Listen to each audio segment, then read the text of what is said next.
Now, what's really interesting is that when we talk about the timeless ideas, is that networking is timeless. But networking face-to-face is incredibly important. Now, what's interesting is actually when I go about doing my work, I often do training on programs called How to Work a Room. And it doesn't matter whether or not I'm talking to the chief exec or to a graduate or whether or not to a professor or a salesperson, but they all have these three main questions that they're constantly asking, which is, how do I break into a group? How do I create a conversation? And how do I get away from somebody? You know, the network bore? Now, what's really interesting is that when you look at the social media that impacts our life today, face-to-face networking is still just as important as it's ever been. And what I want to do with you guys today, with your permission, is to give you some ideas and some nice, light, soft, safe sort of ideas on how to communicate with each other today other than the mobile. Now, very shortly, 300 of you are going to dash up and we're going to go and take a nice, graceful exit. And I don't know about you, but I don't know how you're feeling about going out into that big arena soon to talk to your mate or to your mobile, but definitely will you talk to a random stranger?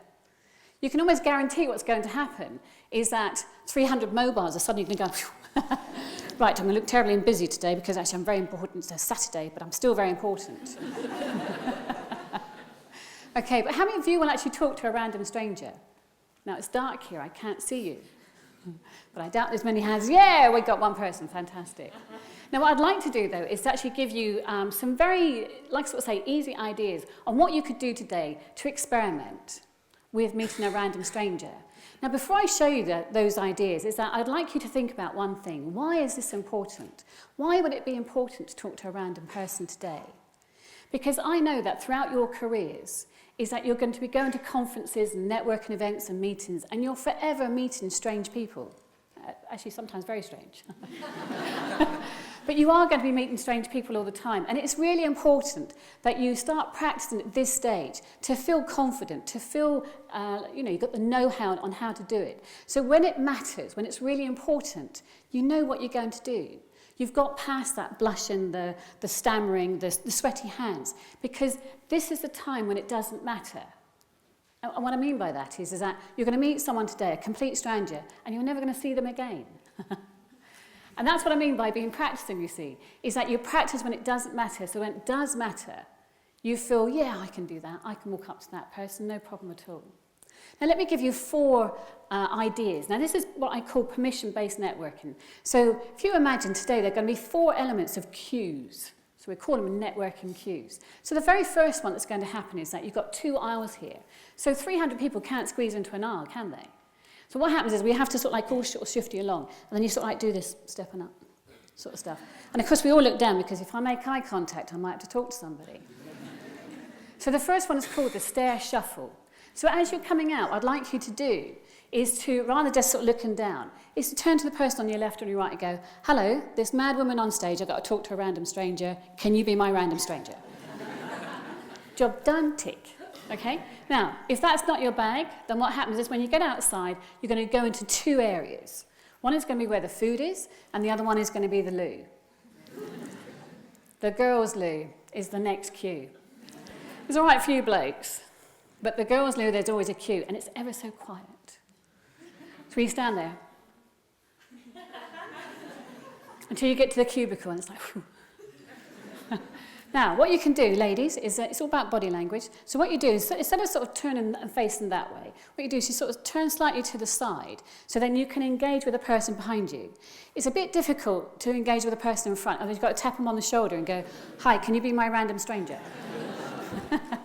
Okay, so what you do, turn to the side, and then with your body language, you can then sort of smile, make eye contact, smile, and engage with somebody.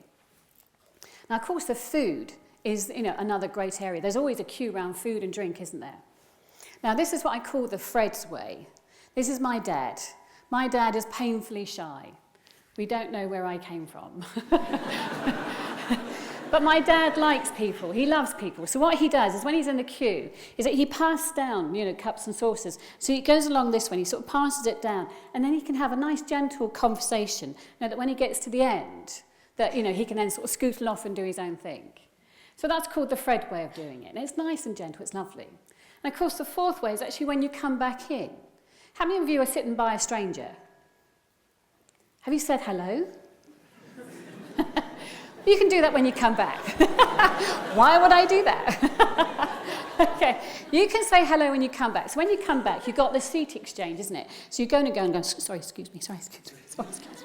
So then you sit yourself down and you find you're sitting next to a stranger. What I'd like you to do is just go, can you be my random stranger? Right, now then. So that's 4 very simple ways. So I always look at Q networking as being fantastic. And, our previous speaker, when she was talking about airplanes and all these sorts of things, I'm going, wow, that's my kind of girl. Fantastic. Willingness. I mean, that's what I'm looking for, is willingness, engagement, energy, curiosity. Fantastic. You do it on all your Twitters and stuff. Why not do it in person? And it's even more exciting when you do it in person. So what are my stock questions that I'm going to ask somebody when I meet them, apart from saying, are you going to be my random stranger? So I have 3 things I tend to have in the back of my head all the time. I'm looking for what has just happened or is happening that I can make a comment about. So, today I'm a good excuse. This mad woman on stage told me to go and talk to a random stranger. So that's what's happened. Now, of course, when you come back, it's what's happening, isn't it? What's going to happen next? So you can have these other amazing speakers coming up here. So you can start talking about what's going to happen next. Now, of course, the most obvious one is to say to people, so what do you do? Okay? Now, nothing wrong with that one at all. But sometimes you ask that question and then the conversation stops afterwards. And you're going, what do I say next? So what I have is the other 2 behind me. So I have, so what do you do? They say something. And then I sort of think about what's just happened and what is going to be happening. And I use those 2 to give me my more in-depth conversations with people. And they work really well. Now, my 2 escapes. How do I get away? What are my excuses? Now, the thing is what I've given you is 4 scenarios on how to meet somebody randomly. And we actually know that they're going to come to an end anyway. The queues are going to finish and you can escape into the cubicle. But what happens if you're stuck with somebody? Everyone's biggest dread. Now, the 2 that people use, now, these are difficult. These aren't good excuses, but they're good excuses. Now, if you're a people watcher, these are fab. Okay? So when you go to an event, you can tell the excuses that people are using. What's that? Excuse me, I'm just going to get myself a drink. Blokes use that one a lot. Now, this one, girls, you can guess this one, can't you? Excuse me, I'm just going to go to the loo. Now, if you watch, women do that a lot. It's absolutely amazing. That people watching is fantastic and all that sort of stuff. So, those are 2 really good ways to leave somebody. I'm going to go for a drink and I'm just going to nip to the loo. So, I don't think they're the best excuses, but they work. And therefore, let's just stick with that today. So if you get stuck with somebody, I'm going to be watching the room. Oh, yeah, I see what he's just done. Yeah, okay. So you've got 4 ways, 4 cues in which you can go and talk to someone today. You've also got 3 ways to create a conversation, and you've got 2 excuses. Now, I keep coming back to why bother. I'll give you a couple of very tiny quick stories, actually. I spoke to this person. It was a random conversation, which led on to something else, Anyway, eventually, I get an introduction to go and meet this head of security for Buckingham Palace. Ow! God, through. And I get a private tour, and I even have lunch at Buckingham Palace. Yeah, this is Heather White, this is me. I mean, how on earth do I end up in doing something like that? I mean, it's quite extraordinary. Now, the other thing is that I then was talking to somebody else, which led to another conversation, and I get an invitation to go to number 10 Downing Street. I get a private tour, I see the chair. Oh, it's honestly unbelievable. This is amazing sort of stuff. Now, technically, I am very good at what I do, so don't run away with just because you're friendly and nice, it's going to open up all sorts of doors. It doesn't work like that.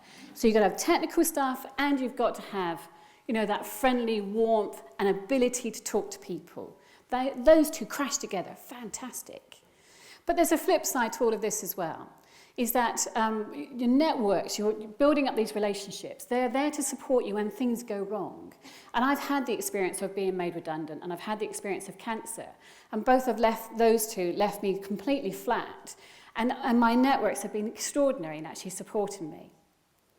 So I come back to why bother putting yourself out? And the speakers that I've talked previously have really highlighted it beautifully. Those little differences, sometimes they sort of stop us. When people look a little bit different, they stop us. So today I'd like you to go and talk to a random stranger who's not like you and try it out and see how that feels. And I'm going to leave you with one thing. I'm going to leave you with a quote. For those of you into Matrix, Morpheus. You can take the blue pill and just go back to sleep and pretend this has never happened. This conversation does not exist. Or you can take the red pill and come with me to Wonderland and be the first to say hello. Thanks ever so much. Good luck.